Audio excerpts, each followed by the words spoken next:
Book 4. Augustine's life from 19 to 28. Himself a Manichaean, and seducing others to the same heresy. Partial obedience amidst vanity and sin. Consulting astrologers. Only partially shaken herein. Loss of an early friend, who is converted by being baptized when in a swoon. Reflections on grief, on real and unreal friendship, and love of fame. Writes on the fair and fit, yet cannot rightly, though God had given him great talents, since he entertained wrong notions of God. And so even his knowledge he applied ill. Chapter 1.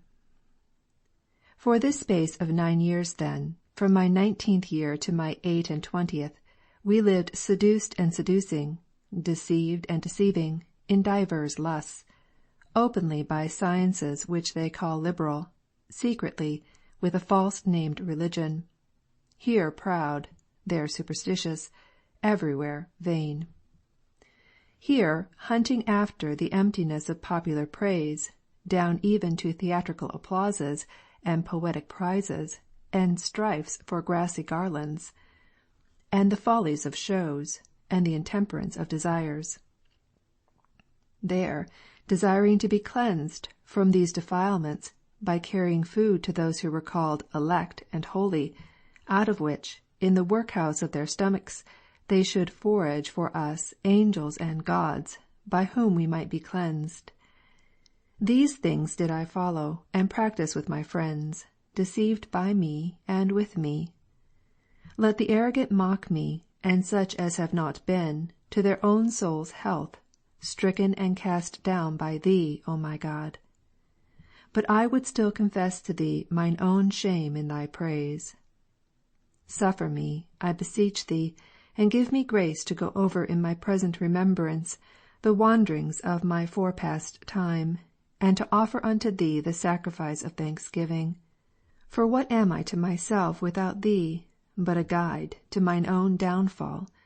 Or what am I even at the best, but an infant sucking the milk Thou givest, and feeding upon Thee the food that perisheth not? But what sort of man is any man, seeing he is but a man? Let now the strong and the mighty laugh at us, but let us poor and needy confess unto Thee. Chapter 2. In those years I taught rhetoric, and, overcome by cupidity, made sale of a loquacity to overcome by. Yet I preferred, Lord, Thou knowest, honest scholars, as they are accounted, and these I, without artifice, taught artifices, not to be practised against the life of the guiltless, though sometimes for the life of the guilty. And Thou, O God, from afar perceivest me stumbling in that slippery course, and amid much smoke sending out some sparks of faithfulness, which I showed in that my guidance of such as loved vanity, and sought after leasing, myself their companion. In those years I had one, not in that which is called lawful marriage, but whom I had found out in a wayward passion, void of understanding, yet but one, remaining faithful even to her, in whom I in my own case experienced what difference there is betwixt the self-restraint of the marriage covenant, for the sake of issue, and the bargain of a lustful love, where children are born against their parents' will, although, once born, they constrain love. I remember also, that when I had settled to enter the lists for a theatrical prize, some wizard asked me what I would give him to win. But I, detesting and abhorring such foul mysteries, answered, though the garland were of imperishable gold, I would not suffer a fly to be killed to gain me it. For he was to kill some living creatures in his sacrifices, and by those honours to invite the devils to favour me. But this ill I also rejected, not out of pure love for Thee, O God of my heart, for I knew not how to love Thee, who knew not how to conceive aught beyond a material brightness. And doth not a soul, sighing after such fictions, commit fornication against Thee, trust in things unreal, and feed the wind? Still, I would not forsooth have sacrifices offered to devils for me, to whom I was sacrificing myself by that superstition. For what else is it to feed the wind, but to feed them, that is, by going astray to become their pleasure and derision? Chapter 3. Those impostors then, whom they style mathematicians, I consulted without scruple, because they seemed to use no sacrifice, nor to pray to any spirit for their divinations, which art, however, Christian and true piety consistently rejects and condemns. For it is a good thing to confess unto thee, and to say, Have mercy upon me, heal my soul, for I have sinned against thee, and not to abuse thy mercy for a license to sin, but to remember the Lord's words, Behold, thou art made whole, sin no more, lest a worse thing come unto thee. All which wholesome advice they labor to destroy, saying, The cause of thy sin is inevitably determined in heaven, and this did Venus, or Saturn, or Mars, that man, forsooth, flesh and blood, and proud corruption, might be blameless, while the Creator and Ordainer of heaven and the stars is to bear the blame.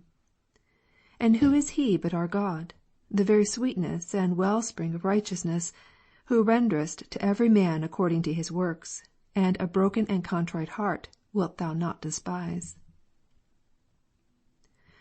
There was in those days a wise man, very skillful in physic, and renowned therein, who had with his own proconsular hand put the agnostic garland upon my distempered head, but not as a physician, for this disease thou only curest, who resisteth the proud, and givest grace to the humble. But didst thou fail me even by that old man, or forbear to heal my soul? For having become more acquainted with him, and hanging assiduously and fixedly on his speech, for though in simple terms it was vivid, lively, and earnest, when he had gathered by my discourse that I was given to the books of nativity casters, he kindly and fatherly advised me to cast them away, and not fruitlessly bestow a care and diligence, necessary for useful things, upon these vanities, saying that he had in his earliest years studied that art, so as to make it the profession whereby he should live, and that, understanding Hippocrates, he could soon have understood such study as this, and yet he had given it over, and taken to physic, for no other reason but that he found it utterly false. And he, a grave man, would not get his living by deluding people. But thou, saith he, hast rhetoric to maintain thyself by, so that thou followest this of free choice, not of necessity. The more then oughtest thou to give me credit herein, who labored to acquire it so perfectly, as to get my living by it alone. Of whom when I had demanded, how then could many true things be foretold by it, he answered me, as he could, that the force of chance, diffused throughout the whole order of things, brought this about. For if when a man by haphazard opens the pages of some poet, who sang and thought of something wholly different, a verse oftentimes fell out, wondrously agreeable to the present business, it were not to be wondered at, if out of the soul of man, unconscious of what takes place in it, by some higher instinct, an answer should be given, by hap, not by art, corresponding to the business and actions of the demander. And thus much, either from or through him, thou conveyest to me, and traced in my memory what I might hereafter examine for myself. But at that time neither he, nor my dearest Nebridius, a youth singularly good and of a holy fear, who derided the whole body of divination, could persuade me to cast it aside, the authority of the authors swaying me yet more, and as yet I had found no certain proof, such as I sought, whereby it might without all doubt appear, that what had been truly foretold by those consulted was the result of haphazard, not of the art of the stargazers. Chapter 4. In those years, when I first began to teach rhetoric in my native town, I had made one my friend, but too dear to me, from a community of pursuits of mine own age, and, as myself, in the first opening flower of youth. He had grown up of a child with me, and we had been both schoolfellows and playfellows. But he was not yet my friend as afterwards, nor even then, as true friendship is, for true it cannot be, unless in such as thou cementest together, cleaving unto thee by that love which is shed abroad in our hearts by the Holy Ghost, which is given unto us. Yet was it but too sweet, ripened by the warmth of kindred studies. For from the true faith, which he as a youth had not soundly and thoroughly imbibed, I had warped him also to those superstitious and pernicious fables, from which my mother bewailed me. With me he now erred in mind, nor could my soul be without him. But behold, thou wert close to the steps of thy fugitives, at once God of vengeance and fountain of mercies, turning us to thyself by wonderful means.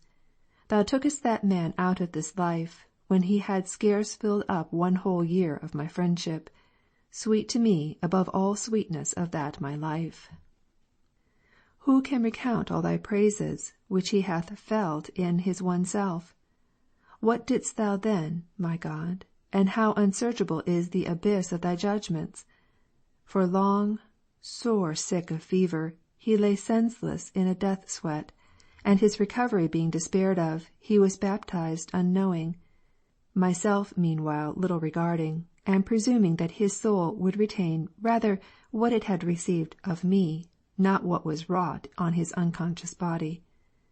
But it proved far otherwise, for he was refreshed and restored. Forthwith, as soon as I could speak with him, and I could, so soon as he was able, for I never left him, and we hung but too much upon each other, I essayed to jest with him, as though he would jest with me at that baptism which he had received, when utterly absent in mind and feeling, but had now understood that he had received. But he so shrunk from me as from an enemy, and with a wonderful and sudden freedom bade me, as I would continue his friend, forbear such language to him. I, all astonished and amazed, suppressed all my emotions till he should grow well, and his health were strong enough for me to deal with him as I would. But he was taken away from my frenzy, that with thee he might be preserved for my comfort. A few days after, in my absence, he was attacked again by the fever, and so departed.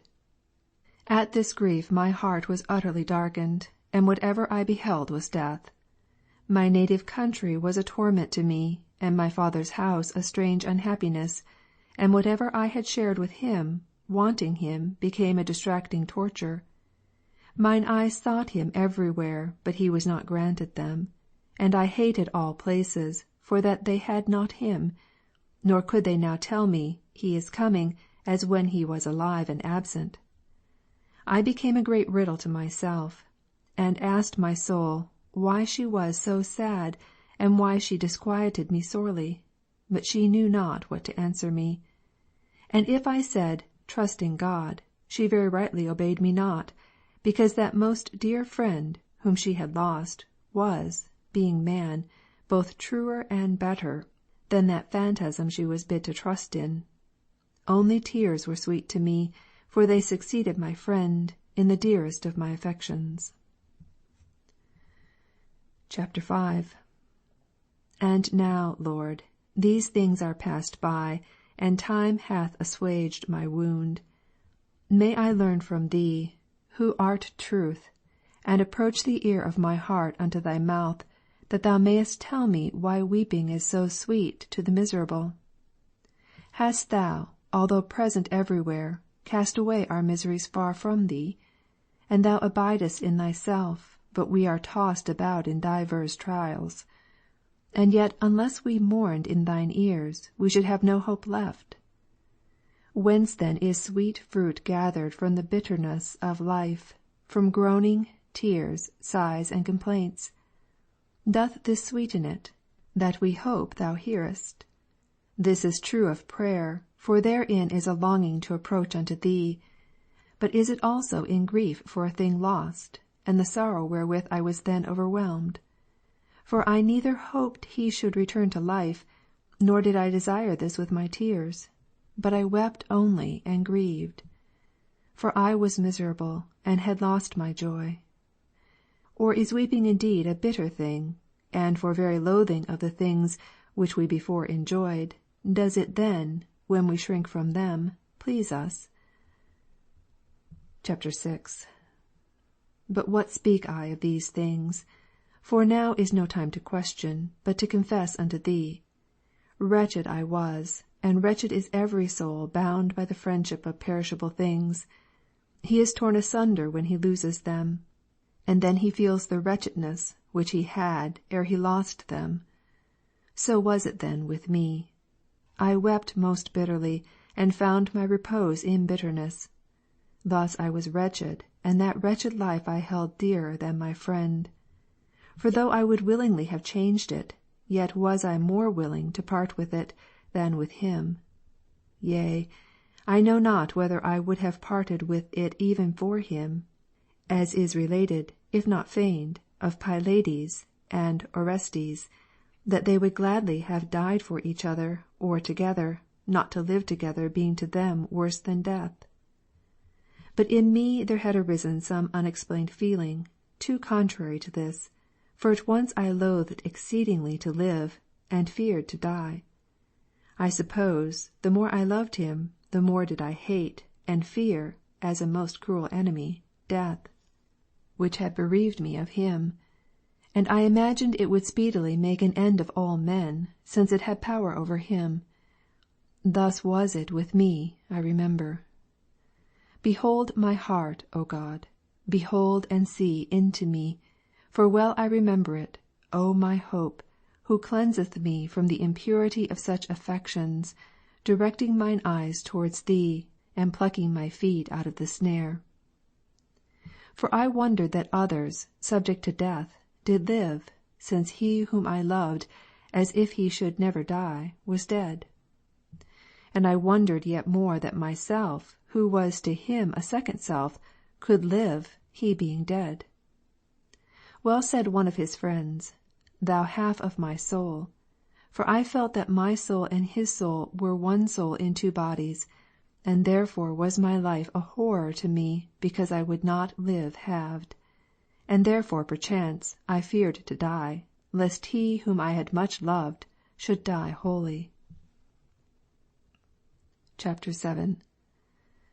O madness, which knowest not how to love men like men! O foolish man that I then was, enduring impatiently the lot of man! I fretted then, sighed, wept, was distracted, had neither rest nor counsel. For I bore about a shattered and bleeding soul, impatient of being borne by me, yet where to repose it I found not.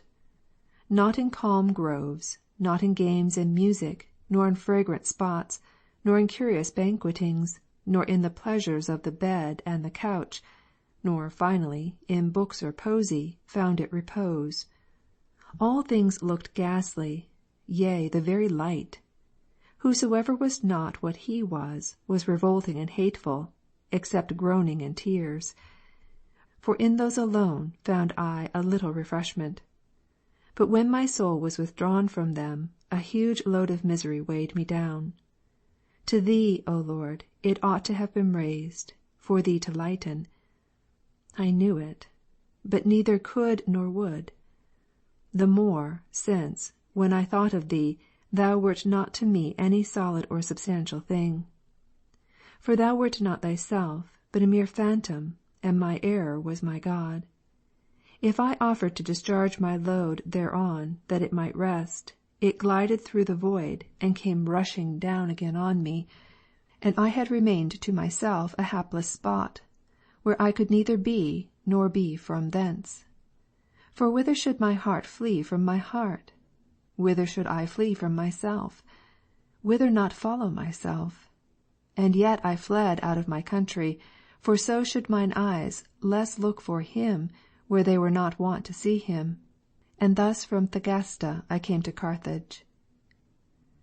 Chapter 8. Times lose no time, nor do they roll idly by. Through our senses they work strange operations on the mind. Behold, they went and came day by day, and by coming and going introduced into my mind other imaginations and other remembrances, and little by little patched me up again with my old kind of delights, unto which that my sorrow gave way. And yet there succeeded, not indeed other griefs, yet the causes of other griefs. For whence had that former grief so easily reached my very inmost soul, but that I had poured out my soul upon the dust, in loving one that must die, as if he would never die? For what restored and refreshed me chiefly, was the solaces of other friends, with whom I did love. What instead of thee I loved? And this was a great fable and protracted lie, by whose adulterous stimulus our soul, which lay itching in our ears, was being defiled. But that fable would not die to me, so oft as any of my friends died. There were other things which in them did more take my mind, to talk and jest together, to do kind offices by turns, to read together honeyed books, to play the fool, or be earnest together, to dissent at times without discontent, as a man might with his own self, and even with the seldomness of these dissentings, to season our more frequent consentings, sometimes to teach, and sometimes learn, long for the absent with impatience, and welcome the coming with joy. These and the like expressions, proceeding out of the heavens of those that loved and were loved again, by the countenance, the tongue, the eyes, and 1,000 pleasing gestures, were so much fuel to melt our souls together, and out of many make but one. Chapter 9. This is it that is loved in friends, and so loved that a man's conscience condemns itself, if he love not him that loves him again, or love not again him that loves him, looking for nothing from his person but indications of his love. Hence that mourning, if one die, and darkenings of sorrows, that steeping of the heart in tears, all sweetness turned to bitterness, and upon the loss of life of the dying, the death of the living. Blessed whoso loveth thee, and his friend in thee, and his enemy for thee, for he alone loses none dear to him, to whom all are dear in him, who cannot be lost. And who is this but our God, the God that made heaven and earth, and filleth them, because by filling them he created them? Thee none loseth, but who leaveth. And who leaveth thee, whither goeth, or whither fleeth he, but from thee well pleased, to thee displeased? For where doth he not find thy law in his own punishment? And thy law is truth, and truth thou. Chapter 10. Turn, us, O God of hosts, show us thy countenance, and we shall be whole. For whithersoever the soul of man turns itself, unless towards thee, it is riveted upon sorrows, yea, though it is riveted on things beautiful. And yet they, out of thee, and out of the soul, were not, unless they were from thee. They rise and set, and by rising they begin as it were to be. They grow, that they may be perfected, and perfected, they wax old and wither. And all grow, not old, but all wither. So then when they rise and tend to be, the more quickly they grow that they may be, so much more they haste not to be. This is the law of them. Thus much hast thou allotted them, because they are portions of things, which exist not at all at once, but by passing away and succeeding, they together complete that universe, whereof they are portions. And even thus is our speech completed by signs giving forth a sound. But this again is not perfected unless one word pass away when it hath sounded its part, that another may succeed. Out of all these things let my soul praise thee, O God, Creator of all. Yet not let my soul be riveted unto these things with the glue of love, through the senses of the body. For they go whither they were to go, that they might not be, and they rend her with pestilent longings, because she longs to be, yet loves in repose that which she loves. But in these things is no place of repose. they abide not, they flee. And who can follow them with the sense of the flesh? Yea, who can grasp them, when they are hard by? For the sense of the flesh is slow, because it is the sense of the flesh, and thereby it is bounded. It sufficeth for that it was made for, but it sufficeth not to stay things running their course from their appointed starting point to the end appointed. For in Thy word, by which they are created, they hear their decree, hence and hitherto. End of Book 4, Chapter 10.